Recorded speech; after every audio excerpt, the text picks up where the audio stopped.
going to go sit next to Shreya in front of the fire. Shreya,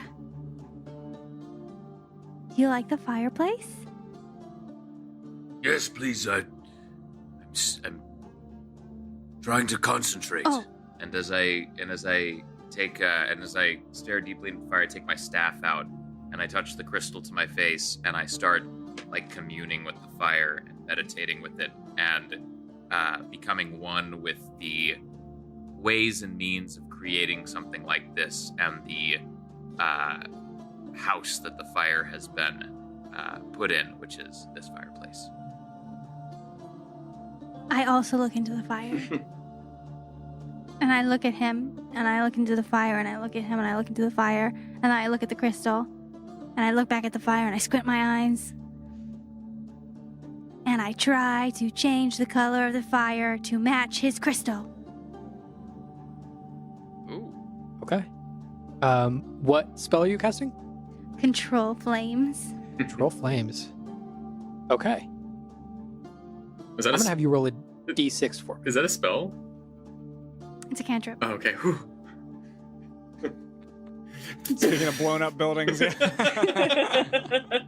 That's a 1. Okay.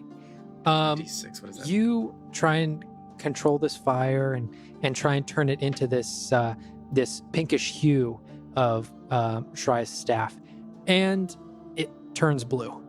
Ah! Can I glean anything or learn anything from watching her do this? You could tell that she was trying to turn it into a different color just by her reaction. Okay.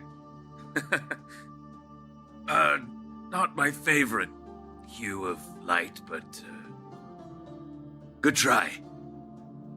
It always messes up. I was trying to make it match your crystal so that you could feel like you were learning about it and controlling it yourself, but it just didn't work. Fire fascinates me. I haven't gotten into its inner workings yet, but I always take every opportunity to spend more time around it so that maybe I can learn the ways it exists in this world. Well, there's so many different types of fire, you know? I mean, this is a very natural fire, which is why I can change its color, kind of. But there's also magical fire, and I wonder if those are different too. If, like, you would be able to sense the difference between those. I might. I'm not sure. Have you ever produced a magical flame? Yeah! Yeah, like this. And I throw a firebolt into the fireplace. The fire bursts into life even more than it already is. Wow! It was incredible! Thank you. I must learn how to do this myself. I don't know how to teach you. I'm sorry. I just kind of do it. My teachers used to say that I had to, like, breathe in and find my core inside and channel. But it doesn't work like that for me, so I don't know. Maybe it'll work for you that way? Maybe if I spend more time. Maybe if I try to breathe myself that way. I've been needing to augment my meditations. They used to tell me to close my eyes and breathe deep, deep into my core. And they would say to imagine all of the veins of my body as light, and then to pull that light out.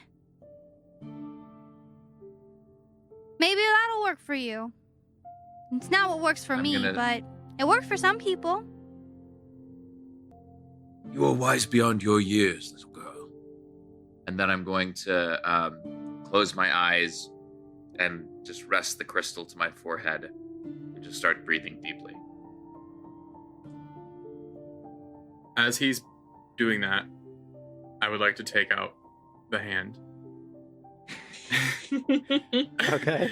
And I would like to walk to a far enough away area, and as I see him concentrating and messing around, I'm gonna take the hand, hold it down for 5 seconds, and I'm gonna whisper into it. Give Shreya a wet willy. And I let the hand go. And I just over sit and over and over I sit with again my hands for on 24 my hours. my fist, and I'm just like looking like a kid, like watching it, like go. Right, and it very slowly floats through the air, and kind of you can see like as Shreya is sort of turning his head in different ways, not like looking around, but sort of looking around the fire. You can see the hand is almost like reacting, trying to stay out of his line of sight, and it goes around towards the back of his head, and it's sort of got like this. It's just like an open hand at the moment, and as soon as it crests and comes to the back of Shreya's head, you can see all the fingers go down except one.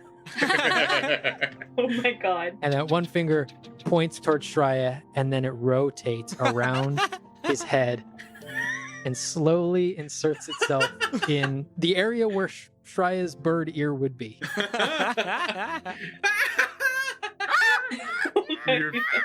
And you see this rush of feathers. I bolt upright, shed a bunch of feathers, and whip around and draw my hold my staff, trying to point it toward wherever the aggressor might have been. And Flynn, as the hand slowly floats back to you, it floats back and it sort of reassumes that open hand position.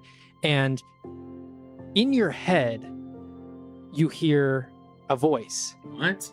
And it says, "Would you like me to repeat this action?" Yes.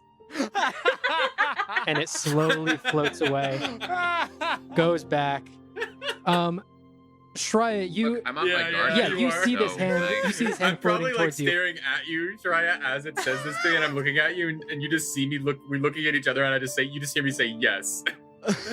And yeah, it was in your head. And Shreya, you see this hand floating over towards you, and like you're looking at it, and it tries to like move out of your view, but as you keep turning, it's trying to sort of juke you, and it just it just makes its way closer and closer to your head, and sort of gives you a tap as it can't quite reach your ear.